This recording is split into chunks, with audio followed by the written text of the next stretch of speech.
학계에서 2장은 성전이 이제 건축이 시작된 지 약 한 달 정도 시간이 지났을 때의 일입니다.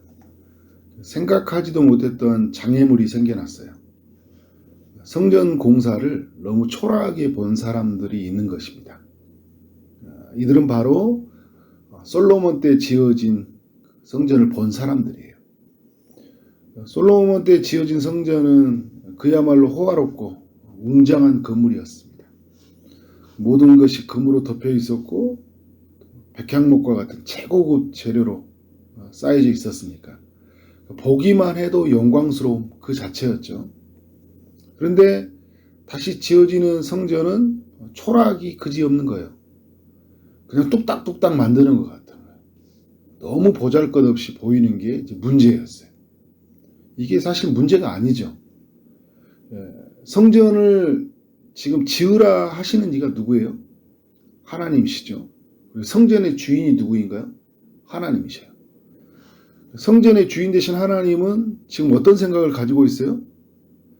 뚝딱뚝딱 지어지는 성전처럼 보이고 보잘것없는 사람들이 볼 때는 성전처럼 보이지만 하나님은 괜찮다는 거예요. 괜찮아, 나는 괜찮아. 근데 사람들이 안 괜찮은 거예요. 아니요, 내가 안 괜찮아요. 내가 마음이 안 편해서 이렇게 지을 수가 없어요. 괜찮다니까. 하나님은 뭐 어떻게 화려하게 짓느냐 보다 더 중요한 건 뭐냐면 백성과 함께 있는 것이 더 중요하잖아요. 하나님 자체가 존귀하잖아요. 하나님 자체가 너무 귀한 존재이기 때문에.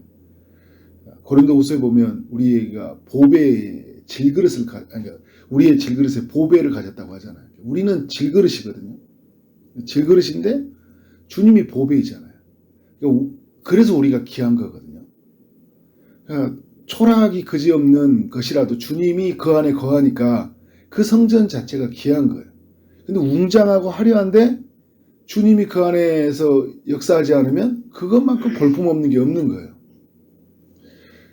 이전에 솔로몬의 영광을 봤던 사람들의 마음이 불편한 거예요. 하나님은 하나도 불편하지 않습니다. 우리도 여러분 이런 실수를 할 때가 있죠.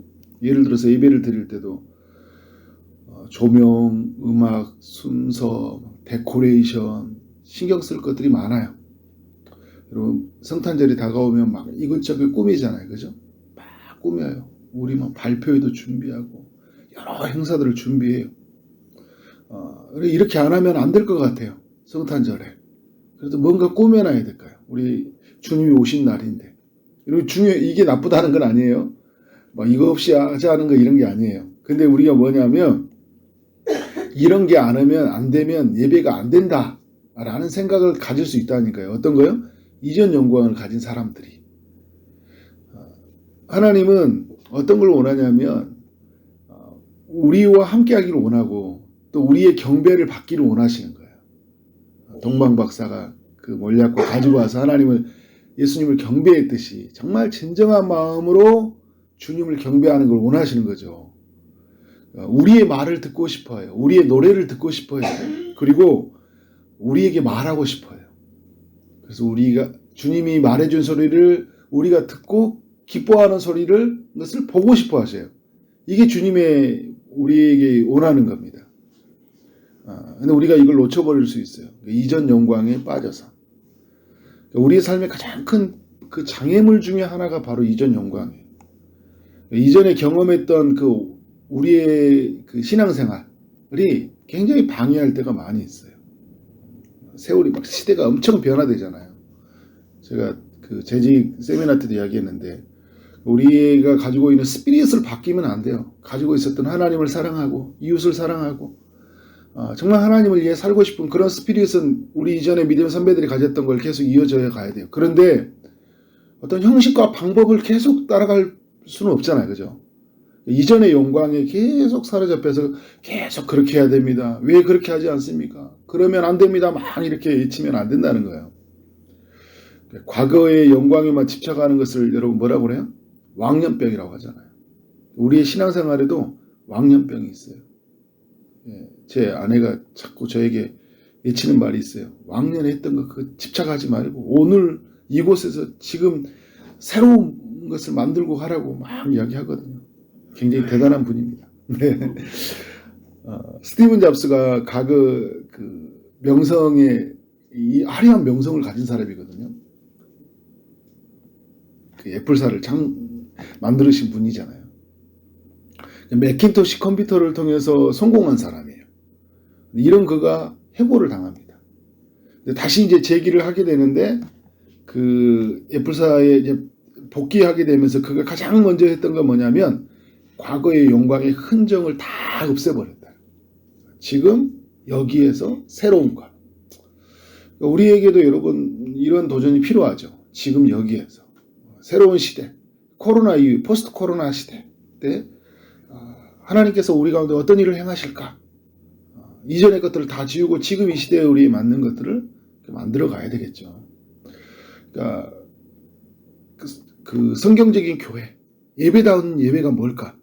교회다운 교회가 뭘까? 이 시대 속에서는 이런 어떤 본질을 가지고 만들어내야 되겠죠. 이전의 어떤 방법이 아니라 이런 어떤 스피릿 가치를 가지고 만들어내는 것이 굉장히 중요합니다. 솔로몬의 영광을 본 사람들이 그 성전 공사의 그 어려움에 어떤 제동을 걸렸고, 그래서 이제 성전을 공사하는 사람들이 의기소침해졌어요.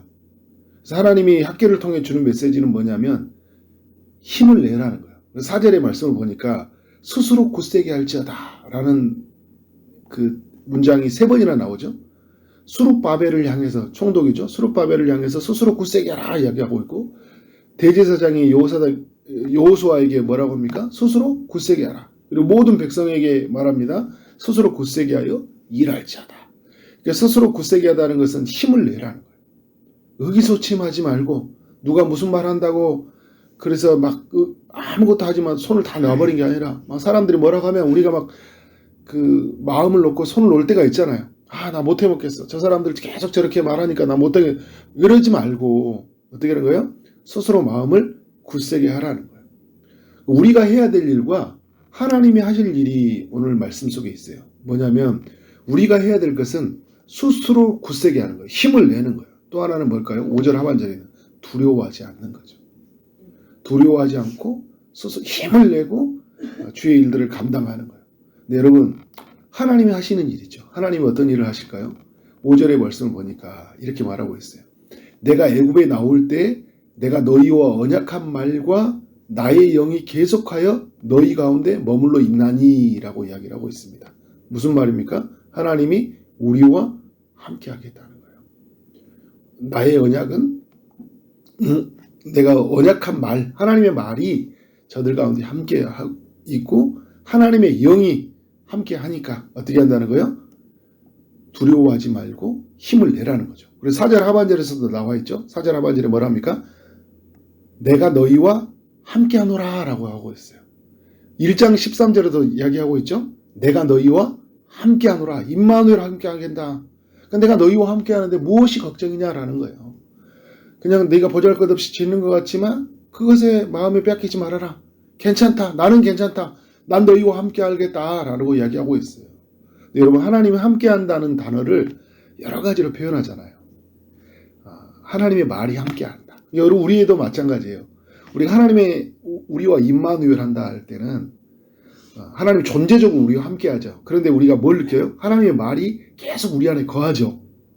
하나님 우리로 말로 하여금 건져주시고 말로 인도해 주시고 그 말이 생각나게 하거든요. 그러면서 하나님이 함께 한다는 걸 알겠죠. 또 더욱 구체적인 증거가 뭐예요? 하나님의 영이 함께 하잖아요. 하나님의 영이 우리로 하여금 계속적으로 누구에게 향하게 합니까? 하나님께로, 예수 그리스도에게로, 하나님의 나라로, 그의 말씀으로 계속 향하게 하잖아요. 하나님의 영이 우리 안에서 실제적으로 살아서 일하시잖아요. 하나님 함께 하심의 증거이잖아요. 예수님이 내가 세상 끝날까지 너희와 함께 하겠다 했는데 예수님은 어디에 올라가셨어요? 하늘 보좌로 올라가셨거든요. 근데 예수님이 함께 하지 않는 거예요? 사도행전에서 이야기하죠. 내가 성령을 너에게 보낸다. 그래서 예수님이 성령으로 우리와 함께 한다는 거죠. 그리고 하나님이 성령으로 함께 하는 거예요. 하나님 우리는 함께하는 시대를 살고 있어요. 학개서에서 이 이야기를 하고 있습니다. 여러분, 우리는 주님을 따라가다 보면, 주의 일을 하다 보면 제동을 건 사람들 때문에 의기소침해질 때가 있어요. 그래서 힘이 빠지고 두려움에 휩싸인 채 살아갈 때가 많이 있습니다. 아무것도 하지 못할 때가 있어요. 그러니까 주의 일을 마음 먹고 이제 연말이 됐으니까 이제 나 열심히 해봐야지. 내년부터는 열심히 해봐야지 하는데 누군가가 딱 제동을 거는 거예요. 야, 너 지금까지 그렇게 교회 일도 안 했던 애가 뭐 다시 한다고. 그리고 너 금방 무너지잖아. 막 하면서. 그리고 이렇게 하면 안 돼. 막 하면서 예전에 있던 영광에 사로잡혀 있던 사람들. 그리고 내 안에 내가 어떻게 하고 있어. 계속 나를 발목을 붙잡아요. 너는 안 되잖아 하면서 있잖아. 그런 어떤 우리에게 의기소침해지는 여러 이야기들, 경험들이 우리를 무너뜨려요. 사람들의 소리, 시선 이런 모든 것이 우리를 두렵게 하고 주의 일들을 감당하지 못하게 합니다. 조금 우리가 나서려고 하면 네가 뭔데? 네가 뭘 하고 있냐? 하면서 또 주변에 시샘도 있어요. 그래서 잘 못합니다. 그래서 그게 미리 두려워가지고 그냥 이런 거 있어갖고 어떻게 돼요? 아예 나는 그런 거 있을 것 같은 나는 아예 안 합니다 라고 나오는 사람들이 있어요. 그때마다 이러면 어떻게 해야 돼요? 스스로 마음을 굳세게 하는 거예요. 누구의 근거에서요? 하나님의 그 은혜의 근거에서, 약속의 근거에서, 하나님이 나와 함께 하는 것의 근거에서 어떻게 하는 거예요? 힘을 내고 두려워하지 않고 우리는 어떻게 하는 거예요? 마음껏 주를 섬기고 주를 위해서 살아가고 주의 나라를 위해서 달려가야 된다. 이렇게 나아가는 여러분 되어지기를 주님 이름으로 축원합니다. 아멘. 기도하도록 하겠습니다. 하나님 아버지, 학개서의 말씀을 통해 우리 모두에게 은혜 주셔서 감사합니다. 하나님, 이전에 영광에 사로잡혀서 오늘 여기에서 일하시는 하나님을 만나지 못하는 그런 어리석은 일들이 우리 가운데 이루어지지 않도록 인도하여 주옵소서. 주님, 믿음을 따라가는 우리의 삶 안에 혹 누군가 제동을 걸어올 때마다 우리와 함께 하시는 하나님, 우리에게 약속하신 하나님, 말씀하시는 하나님을 신뢰하면서 주의 일들을 온전히 감당해 나가는 우리 모두가 될 수 있도록 인도하여 주옵소서. 어떤 순간에도 흔들리지 않게 하여 주시고 스스로 굳세게 하여 힘을 내서 주의 일들을 감당하는 우리 모두가 되게 하여 주옵소서. 주님의 영이 함께 하고 주의 말씀이 우리 안에 있으니 날마다 기쁨으로 감사로 여기며 주의 일들을 온전히 감당하기를 원합니다. 주님 우리와 함께 하여 주옵소서. 주님 오늘도 주의 응답하심을 기다리는 이들이 있습니다. 주님이 찾아가셔서 일하여 주셔서 하나님께서 친히 아픔 중에 있는 이들을 치료하시고 치유의 강선을 비추심으로 말미암아 온전히 회복되는 역사가 있도록 인도하여 주옵소서. 사람은 할 수 없지만 하나님이 하실 줄 믿습니다. 하나님 역사하여 주옵소서. 오늘도 주의 응답하심을 기다리는 취업을 준비하는 이들, 또 결혼을 준비하는 이들, 임신을 준비하는 이들이 있습니다. 주님이 친히 주님의 때의 방법으로 일하여 주옵소서. 역사하여 주옵소서. 오늘 하루 만나는 모든 사람들에게 주님의 사랑이 흘러가게 하여 주시고 주어진 최선을 다하게 하심으로 말미암아 하나님께 영광이요 우리 모두에게는 큰 기쁨이 되는 하루 되게 하여 주옵소서. 예수 그리스도 이름으로 기도를 쌓옵나이다. 아멘.